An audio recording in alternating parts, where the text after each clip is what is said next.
E aí, tudo bem? Esse não é um Café com Caçapa. Bem-vindos novamente ao canal. Esse é um vídeo de dicas sobre narração esportiva e hoje não é necessariamente uma dica técnica. Esse vídeo aqui, que era para ter sido feito ontem, né, mas o dia não me permitiu, fala sobre algo que lá na Liga dos Narradores, a melhor comunidade de narradores esportivos do nosso Brasil, Zil, quer conhecer? Tá aqui o link no QR Code ou na descrição do vídeo também para você fazer parte. Uma grande comunidade de aprendizado e desenvolvimento de narradores esportivos aqui na internet que eu criei há quase um ano e tem um grupo muito legal lá.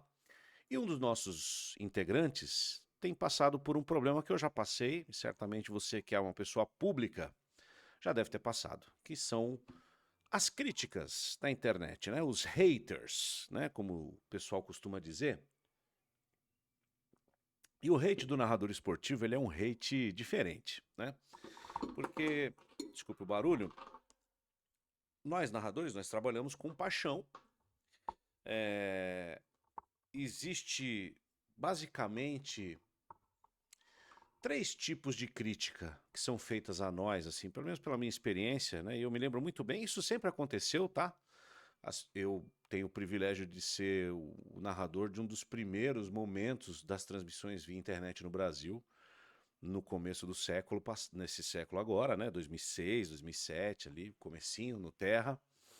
E a gente tinha lá a arquibancada virtual, que era uma telinha de chat que ficava do lado, assim, da tela de transmissão. E ali a gente já tomava porrada, né? Então, assim, tem a crítica que aponta o erro, né? Olha, você tá falando o nome do cara errado, você tá confundindo, a regra não é essa informação que você deu, ela tá errada, né? E essa é uma crítica que constrange a gente, é lógico, né? Porque a gente não quer errar e é um apontamento de um erro nosso. É, Só que é uma crítica que você tem que ouvir e, se possível, se desculpar e tentar entender por que você cometeu aquele engano, né?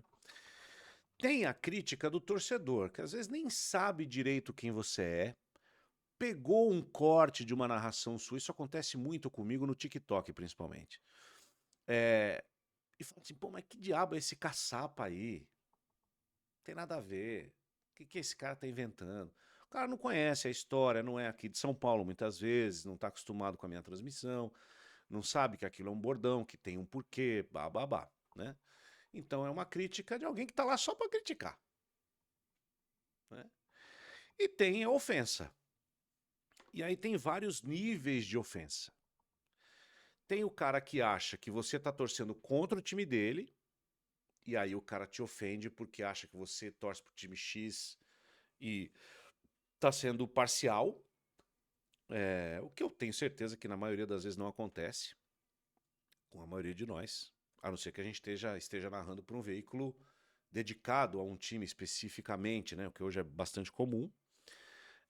E gente que simplesmente está afim de te tirar do sério e fala que você não narra nada, que a sua narração é ruim, que fulano é melhor, eu vou desligar o rádio, vou desligar o volume da TV para ouvir fulano. é, e aí vai descambando, né? Você é gordo, você é mulher. Ih, mulher então, pô, vai lavar roupa, né? Aquilo que as meninas que narram, elas, enfim, infelizmente, né, elas têm que lidar com o machismo, com o preconceito, né? A pessoa não consegue só dizer que ele não gosta. Que eu também, assim, eu não sei que sentido tem você ir na rede social de alguém. Uma coisa é você tá, vamos supor, você tá lá no Gold assistindo a um jogo. E você vai lá no chat do Gold e você critica lá.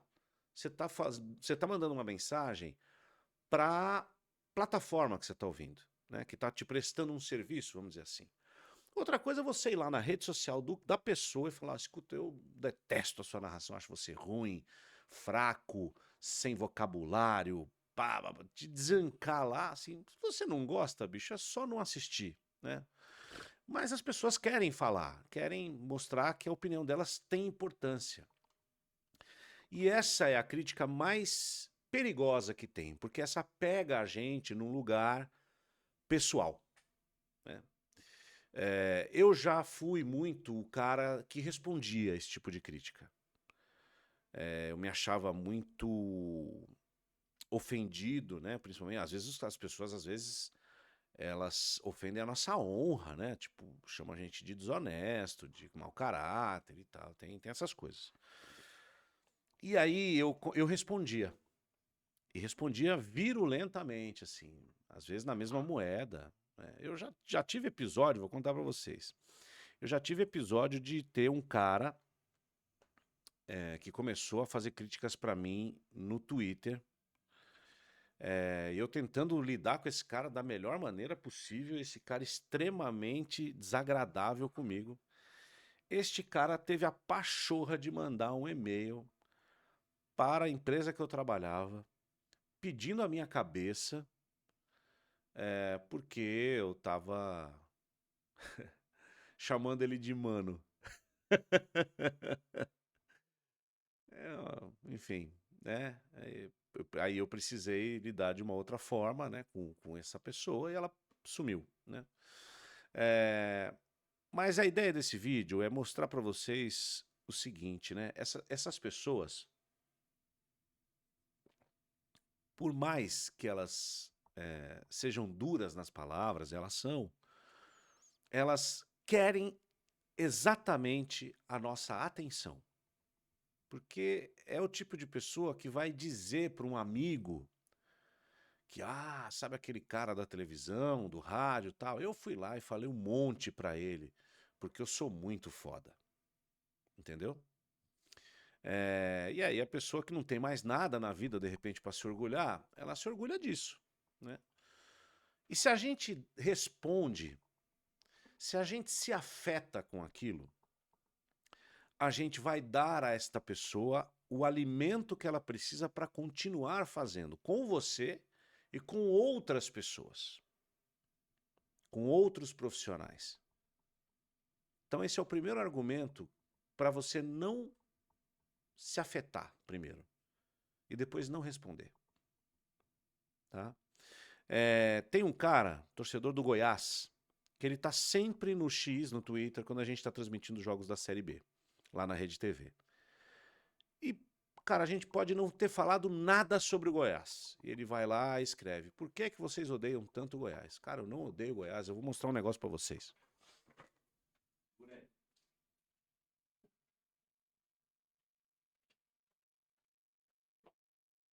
Eu não tenho por que odiar o Goiás. Eu tenho um amigo, um grande amigo, um dos meus melhores amigos, que é sócio do Goiás. Eu não tenho por que odiar o Goiás. Então, quando eu vi que era uma coisa direcionada, eu passei a não citar mais o nome dele na transmissão. Eu vejo, ignoro, simplesmente, né? E nas nossas redes sociais, às vezes a gente não consegue ignorar, né? Porque você vai lá naquela. A gente sempre vai lá no coraçãozinho ver quem mandou coisa pra gente, quem curtiu nossa postagem, quem. Até de uma maneira viciante a gente faz isso, né? Quem respondeu, comentou nos nossos vídeos, nos gols que a gente narra e tal. Vocês precisam entender uma coisa. São pessoas que não nos conhecem. E nesse mundo digital que a gente vive hoje, nós temos. Nós somos, para essas pessoas, uma imagem apenas. A gente é um avatar. Como se fosse um bonequinho do FIFA, de videogame, sabe? Eles não conseguem olhar para nós como um ser humano, porque o contato que eles têm com a gente é virtual. Então, a gente precisa encarar essas pessoas da mesma forma. Eu tenho uma filosofia que eu adquiri recentemente, que é a seguinte: vocês querem entrar nos meus perfis para criticar? Façam isso e vocês vão me fazer um favor. Sabe por quê? Porque é engajamento na plataforma. A plataforma não vai ler o que o cara escreveu. Até porque se lesse, teria retirado um monte de coisas horríveis que a gente tem que ler, que vocês, mulheres que narram, têm que ver todos os dias. As plataformas não leem os comentários, elas contabilizam os comentários. E aquilo entra como engajamento para você. Então aquilo te ajuda. Lá, aqui. Aqui ainda tem uma certa moderação, né? Você ainda consegue colocar uma moderação. Mas nas redes sociais, não. Então, por que que eu vou achar ruim? Você não precisa ler os comentários. Você não precisa ler o chat e se abalar com aquilo no ar. Porque as pessoas, a não ser que você tenha cometido um grande erro e você esteja passando por um cancelamento ao vivo. Pode acontecer. Você faz uma piada errada, você fala algo que você não deveria falar e aí, só que aí é consequência de algo que você realmente fez, né?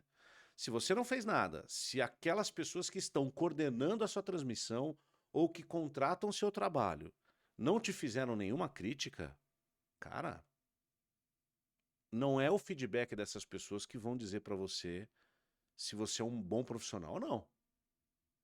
Não é. O melhor feedback é o mercado. É lógico que a gente narra para a audiência, a gente narra para o torcedor. Mas o torcedor que está do outro lado, ele não estudou comunicação, ele não sabe o que significa transmitir uma partida, eles não sabem o que é uma transmissão, eles só estão lá para consumir.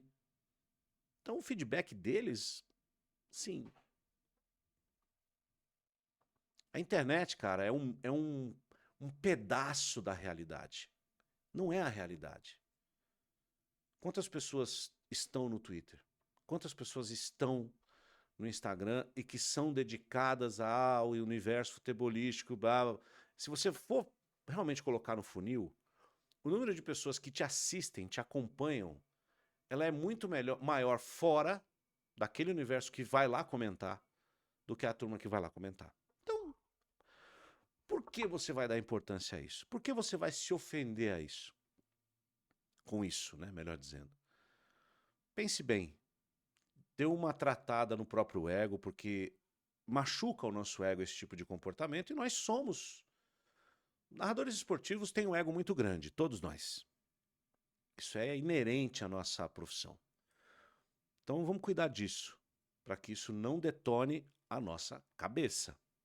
Porque sem a nossa mente no lugar, a gente não consegue trabalhar. Tá bom? Espero ter ajudado. Se você quer saber mais sobre esse tema, por favor, deixe os comentários. Se você gostou do vídeo, deixe o like. E se você não gostou, deixe o dislike, isso vai me ajudar também. Aproveita para se inscrever no canal.